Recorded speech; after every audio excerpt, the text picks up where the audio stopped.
Pessoal, quero gravar mais um pequeno vídeo aí para botar no meu canal e também para deixar sobre minha lembrança, né? Até porque eu não faço muito propaganda no meu canal, porque eu acho assim que é uma coisa que eu guardo ali alguns videozinhos meus e eu não tenho intenção de ganhar dinheiro, né? Senão eu faria como muitos youtubers fazem aí, promovia ele.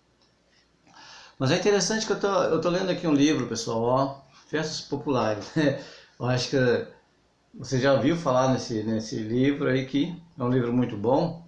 Ele fala sobre as festas populares do Brasil e a origem dessas festas, né? S.V. Milton, ó, um livrinho muito bom, eu aconselho vocês a comprar. Se você tem muita referência, onde nós tiramos as coisas, né? E eu, como nunca falo dos livros, eu dificilmente falo, mas é importante a pessoa saber para entender. Eu tenho visto falar muito sobre a ceia. Apesar da Bíblia não fala a palavra Santa Ceia, como eles dizem, a Bíblia fala em ceia. Em negrito ali na Bíblia, ali está escrito em negrito, principalmente se você vai lá em 1 Coríntios capítulo 11, em negrito, diz assim, dizeção a ceia aos irmãos, o modo de celebrar a Santa Ceia do Senhor. Gente, que ali é acréscimo, que ele é colocado. Quando foi escrito as Escrituras, não tinha vírgula, pontuação, só começou a aparecer depois do ano 300 depois de Cristo, né? Não tinha sinais gráficos. A escritura ela era escrita assim, direto, entende? Então, o que aconteceu? Eles, com os sinais gráficos, começaram então a colocar vírgula, ponto e vírgula, a mudar talvez até do seu propósito algumas coisas de acordo com o interesse de cada um, porque uma vírgula pode mudar muita coisa.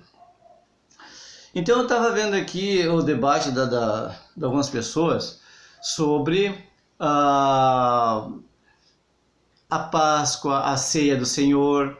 Mas para chegar à ceia, a gente tem que entender o que foi a Páscoa, né? Nós temos que entender o que é a Páscoa. Então, muito no passado, lá digamos assim, quando o povo hebreu era nômade ainda, eles faziam uma festa, a festa da primavera.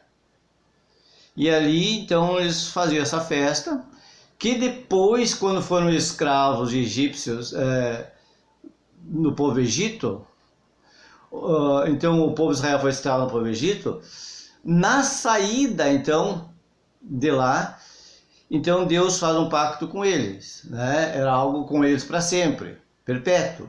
Está lá em Êxodo capítulo 12, onde fala que eles então, eu acho que para vocês até é muito interessante aqui nesse livrinho, eles então, Deus faz um pacto com eles que o faraó não ia deixar eles sair. Então era para eles matarem um cordeiro, que Páscoa é um cordeiro, ou um cabrito, ou um bezerro, né?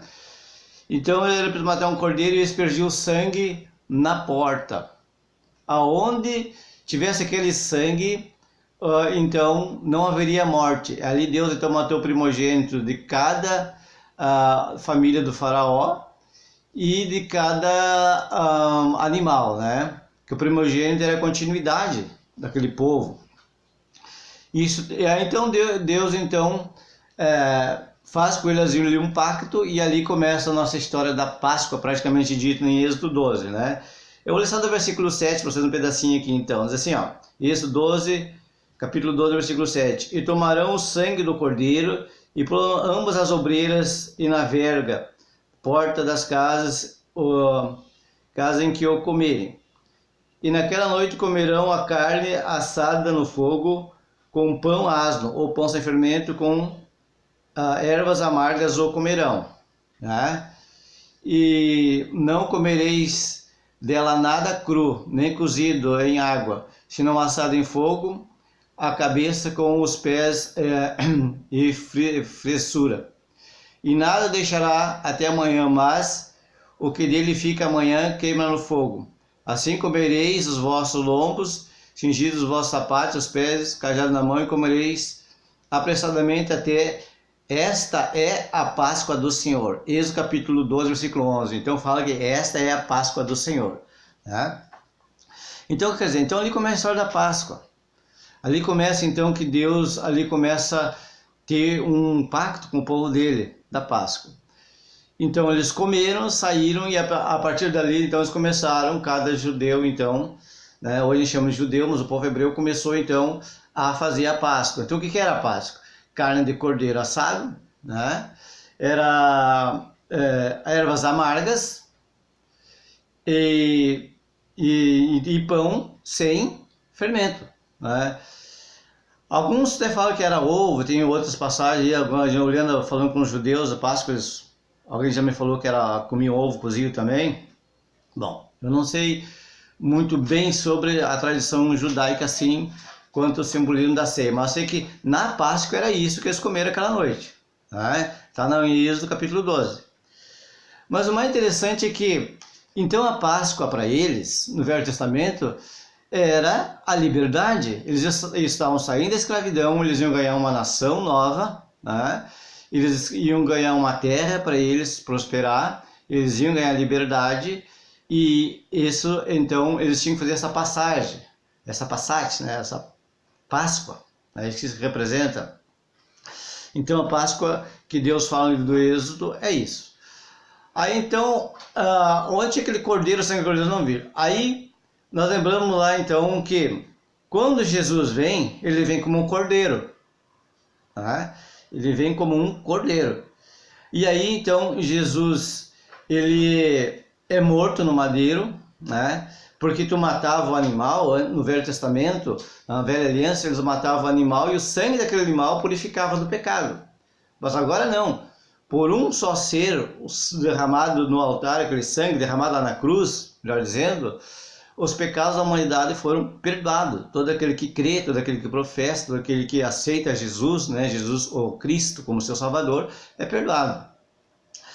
E então, Jesus, então o apóstolo Paulo, ele nos deixa uma mensagem muito interessante, lá em 1 Coríntios capítulo 5, versículo 7, diz assim: lançai fora o fermento velho, para que sejais uma nova massa, assim como sois sem fermento, pois Cristo, nossa Páscoa, foi sacrificado por nós.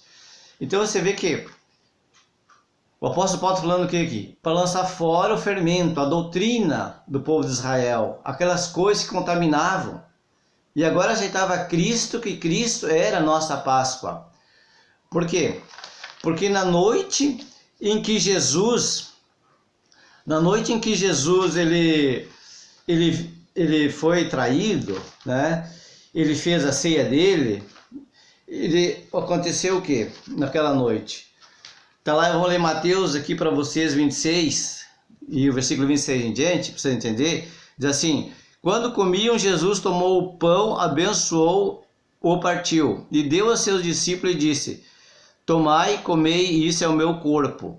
E tomando o cálice, dando graça, deu-lhes, dizendo: bebei dele todos, porque isso é o meu sangue, o sangue do Novo Testamento, que é derramado por muitos para a remissão dos pecados. Por muitos, não por todos. E digo-vos que, desde agora, não bebereis desse fruto da vide, até aquele dia em que bebo de novo convosco no reino do meu Pai. E tendo cantado hino, saíram para o Monte das Oliveiras. Bom, até que venha o reino do meu Pai. O reino de Deus, ele é espiritual, está dentro de nós. Mas eu creio que aqui ele está falando do milênio, né? Do milênio, até que venha. Por isso que você, quando olha assim: Pai nosso que está no céu, venha a nós o vosso reino. Que reino é esse que está falando? O reino do milênio. Porque o reino espiritual já está dentro de você. Então Jesus aqui fala, eu entendo que Jesus está falando aqui do milênio. Mas, então ele faz essa ceia. Ceia é comer ou jantar, né? Almoçar ou jantar, isso é ceia. Ele faz então essa ceia hebraica com os apóstolos. E essas palavras são para quem? Pros apóstolos. Ele não está falando aqui para gentil, ele está falando pros apóstolos. Ele parte o pão e diz que esse é meu corpo. Ele bebe o vinho, que a taça de vinho representa o quê? A ira de Deus. Um pouco o livro de Apocalipse, você pode ler, parece que Levítico também está, né? O vinho representa a ira de Deus. Então ele pega agora então o pão, Por isso que ele é o pão da vida, né? E parte, diz que é o seu corpo. Porque se no deserto eles foram alimentados com maná, agora eles são alimentados porque o reino de Deus espiritual através de Cristo, né? Espiritualmente. Porque Cristo é o pão da vida. E ele pega a taça do vinho e toma, diz que essa é a nova aliança, aquela nova aliança que está prometida em Jeremias 31, capítulo 31, versículo 31, que fala no livro de Hebreus agora, porque depois da morte de Cristo, aí veio o que? A nova aliança. Então, até a morte de Cristo, era a velha aliança. Porque para haver um novo testamento, o testador tinha que morrer. Então, ele toma aqui, ele faz isso com os apóstolos, né? E ele diz, então, até que eu venha, né? Até que eu venha. Veja bem, então, lá quando o apóstolo Paulo fala em Coríntios, 1 Coríntios capítulo 11, e isso é muito importante a gente ler aqui, eu vou ler para vocês. Aqui o apóstolo Paulo não está mandando fazer Santa Ceia como os pastores pregam por aí. O apóstolo Paulo, ao contrário, ele está exortando a não fazerem. Se você ler o 1 Coríntios capítulo 11, do versículo 17 em diante, bem devagarzinho, o que diz ali? Nisto, porém, que vos dizer-vos, não vos louvo, porquanto vos ajuntais, não para o melhor, mas para o pior. Então as pessoas se juntam para o pior. Ele não está dizendo para você juntar para fazer ceia, porque uns traziam comida, comiam, o mais rico comia, o mais pobre que estava ali não tinha que comer. Igrejas são pessoas, quando eles se juntavam com as pessoas para comer ali, né? Então por que eu trouxe a Páscoa? Porque quando Cristo fez a última ceia, que era o símbolo da Páscoa, agora ali ele faz uma transição para ceia. Mas ele diz assim, ó, eu vou ler aqui para vocês, em Coríntios, para vocês entenderem, em Coríntios capítulo 11. Eu vou ler aqui o 1 Coríntios capítulo 11, o versículo 26 para vocês entenderem. Porque todas as vezes que comer deste pão e beber esse cálice, anunciai a morte do Senhor até que venha. Então, na verdade, quando ele fez lá com os apóstolos aquela ceia, ele falou, partiu o pão, comeu o vinho, ele disse, esse é um memorial para lembrar a minha morte até que eu venha. Então, a grande discussão é que não é contado para vocês aí, né, para quem está vendo esse vídeo, para o irmão, para a irmã, Deus abençoe todos que estão vendo esse vídeo, mas não é falar da verdade. Porque na verdade isso aqui, quando ele falou isso, é porque ele ia morrer e ressuscitar ao terceiro dia. E ele sabia que nesses 3 dias os apóstolos iam ficar abalados. Será que ele vem? Será que não vem? Será que ele mentiu? Será que ele não mentiu? Será que ele é o mesmo filho de Deus que não é um filho de Deus? Lembra que Pedro, inclusive ele disse, para trás de mim, Satanás, para Pedro. Tomé era outro que duvidava. Houve tudo, aquele soldado romano, houve o sinédrio, tudo perseguindo os apóstolos, né? Eles estavam escondidos, então havia muita dúvida. Então ele parte esse pão e toma o suco de vinho como memorial até que ele venha. Ele não está falando aqui da segunda vinda, do arrebatamento. Ele está falando aqui da ressurreição dele. E tem muita gente que confunde ressurreição com arrebatamento. Ele diz assim, olha, eu vou ler o versículo 26 do capítulo 11 de 2 Coríntios de novo. Porque todas as vezes que comer desse pão e beber esse cálice, anunciai a morte do Senhor. Então, cada vez que você... que a pessoa... Ele falou para os apóstolos. Então, as igrejas, por aí que fazem Santa Ceia, cada vez que elas comem o pão, que representa o corpo de Cristo, e tomam o vinho, elas estão anunciando a morte de Cristo. Só que você não serve um Cristo morto. Você serve um Cristo vivo. Cristo ressuscitou o terceiro dia. E essa ceia aqui era com os apóstolos, não era com os gentios. E aí fica difícil você dizer para o religioso fanático isso. Porque ele aprendeu a vida toda, né?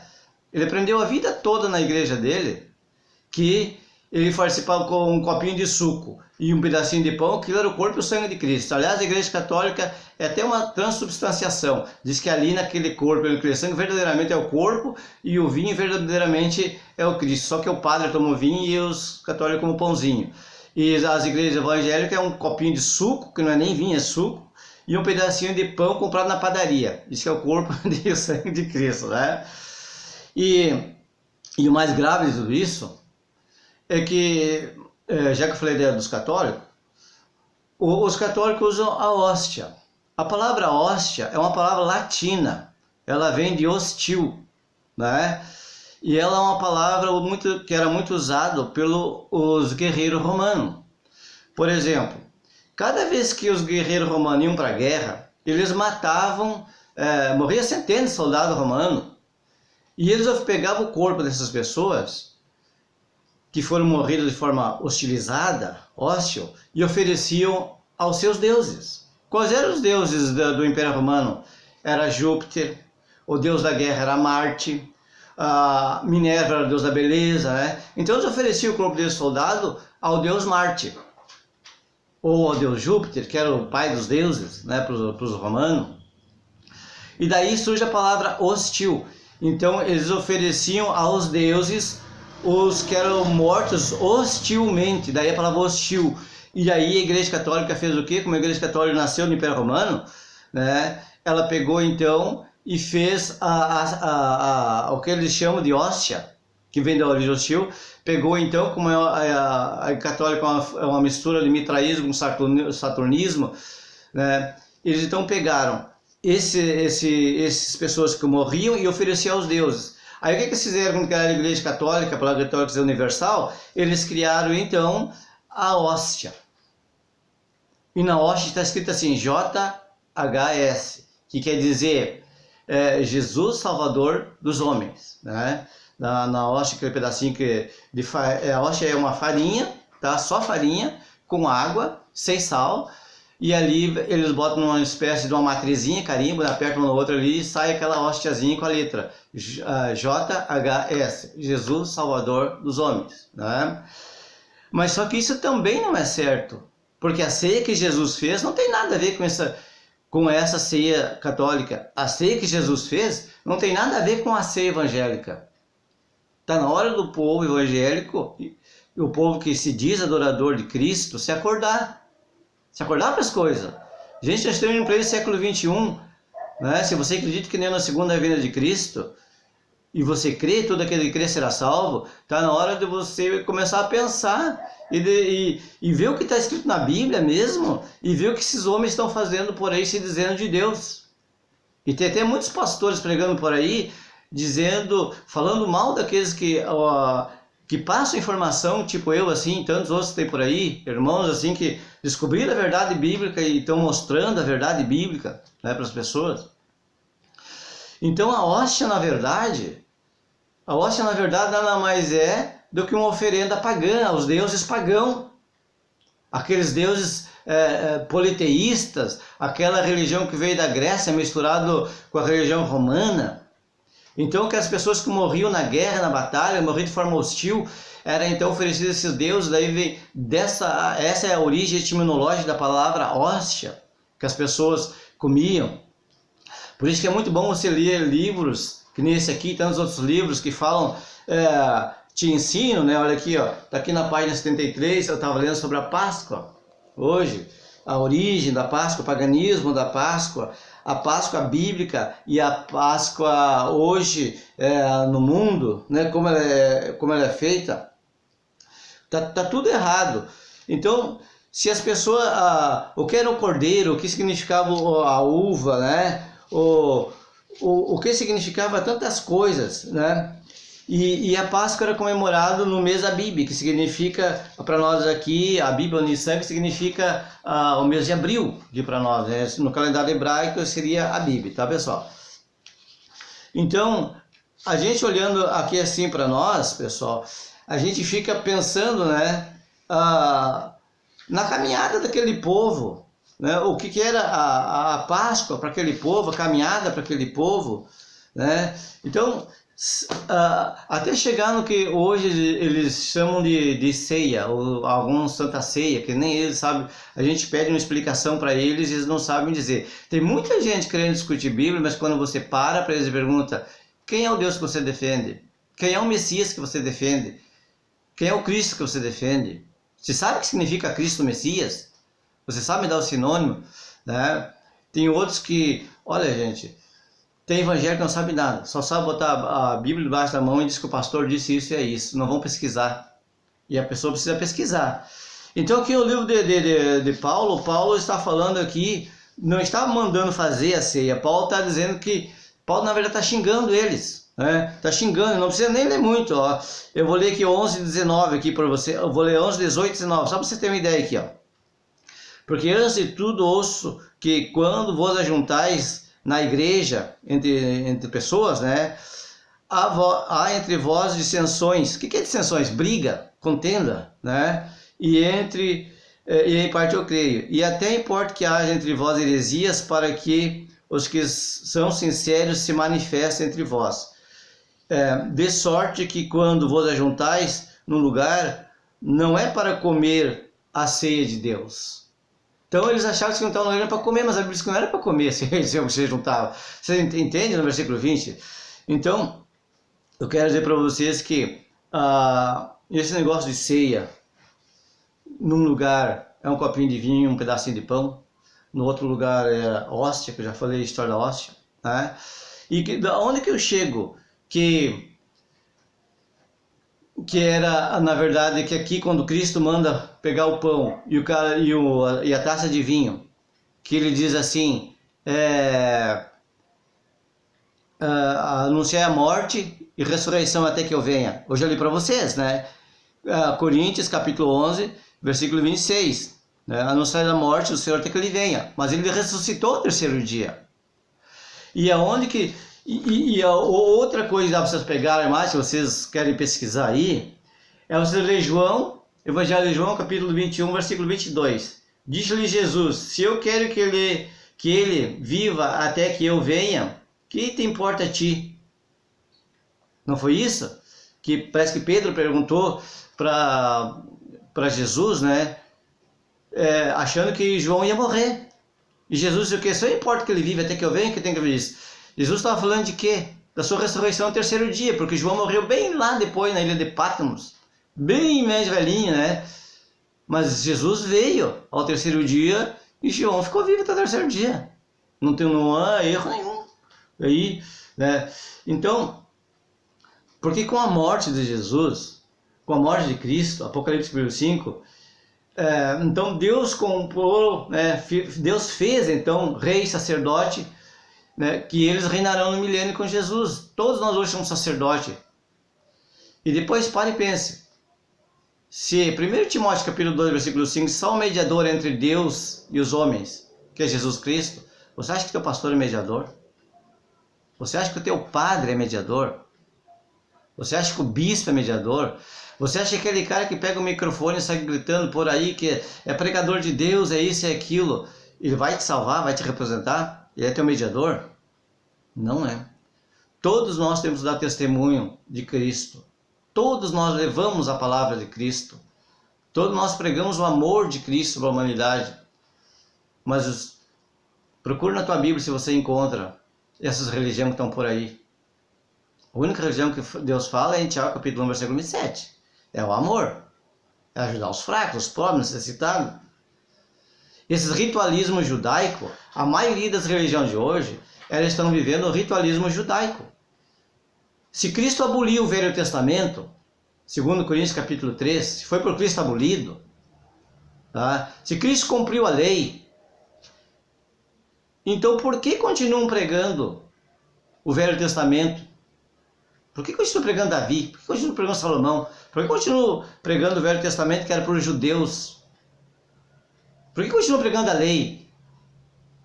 Porque se nós dissermos que o dízimo é da lei, como está em Hebreus capítulo 7, versículo 5, e que essa passagem condena todos os pastores, todo aquele que pega dinheiro da igreja, com exceção da oferta, é por isso que a ganância não impede que as pessoas abram o olho.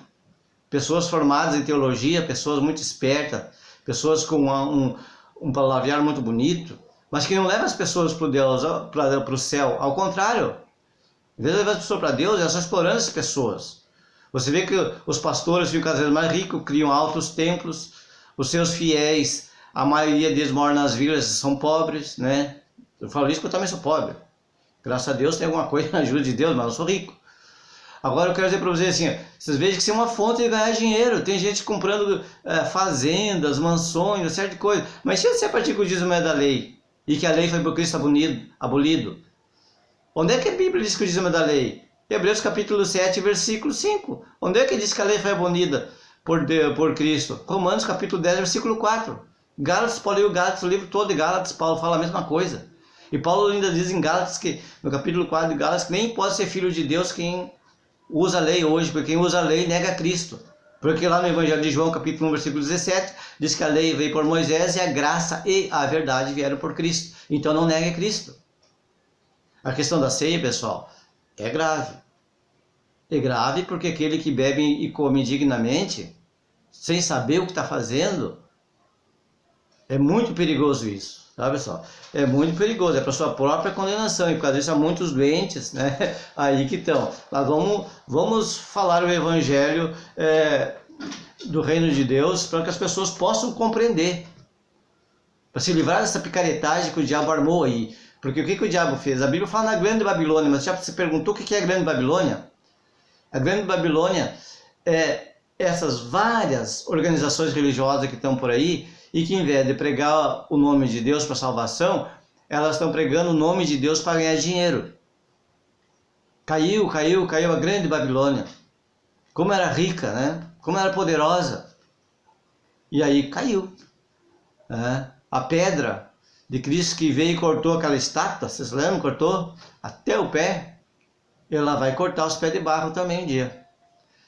E vai cair. Onde é que está a tua glória? Onde é que está a tua riqueza? Né? A Grande Babilônia caiu. Ela está montada com uma mulher de vermelho, escarlate, bonita. Tem ali, parece 7 cabeças, né? Quem são essas cabeças? Quem são essas denominações?